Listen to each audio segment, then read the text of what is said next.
right, it's a pleasure to be in Montgomery Line, and I've returned to the board for the first time. I had a board meeting today, first time in 20 years, I guess. And I thoroughly enjoyed being back and being Billy Hill, who's been with, like a lot of us, all the way from the Whitley Hotel where we first met years ago. Talked about how Bill Chandler basically directed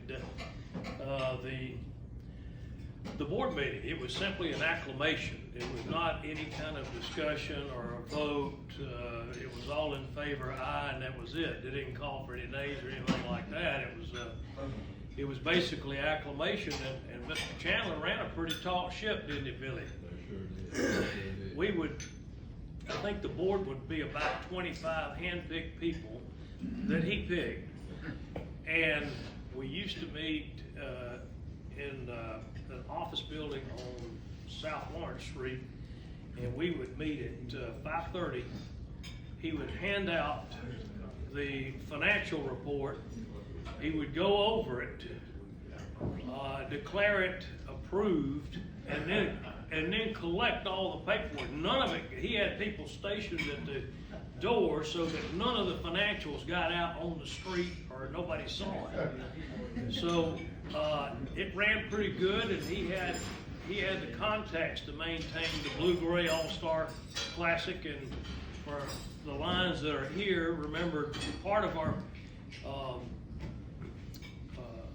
recitation when you became a line, the pledge to become a member, we always used to add at the end of it as a joke, and do you promise to give up Christmas morning?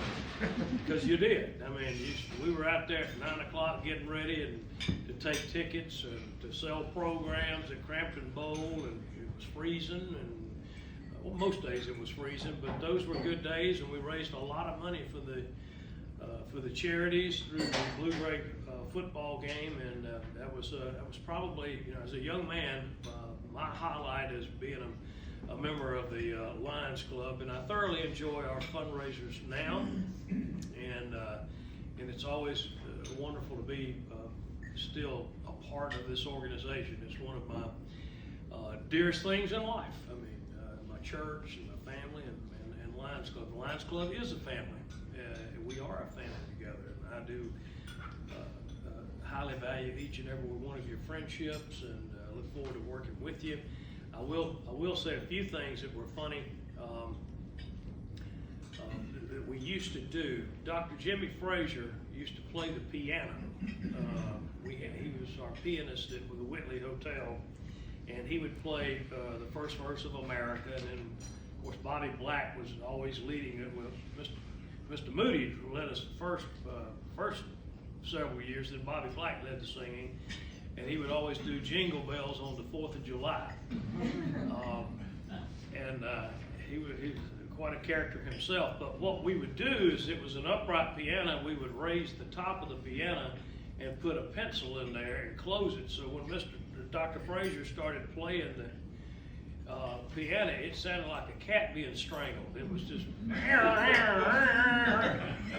he got so mad, and he would take a pencil and throw it at us, and we'd have to dodge. But and then one other time, Chief Charles Swindle, sat on the back row, and when he got through, this will tell you what era it was in.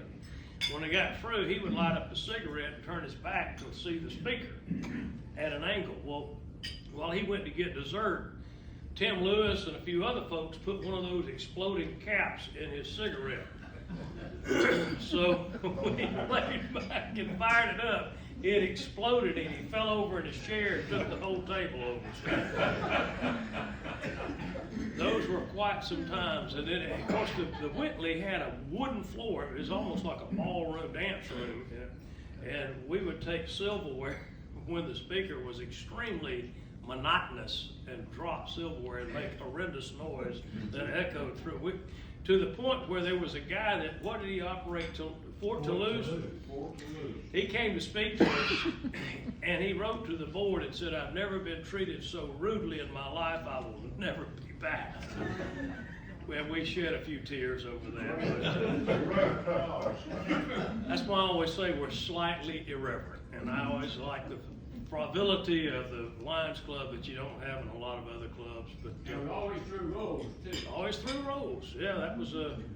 Don't forget Men's Ahead. Men's Ahead, yeah. Men's got he was really upset about some rolls one time. Two of our tables were positioned this way, and the rest of them were positioned in an opposite direction, facing the dais. And Posey Powell was legendary. I think he would soak his rolls over all morning long, and he would compact them to where if it hit you in the head, it hurt. So I picked it up and threw it back at him, and of course Menza was sitting facing that way, had just gotten over eye surgery, and had on those black corn-rimmed glasses, and it went between his glasses and reverberated on his eye, bless his heart, and he had the most guttural sound.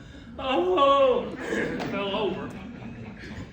And then, so the next week, he talked to the board and addressed the board and said, "I was rendered unconscious by a roll." So we stopped throwing them about 2 weeks. Thank you, Lance.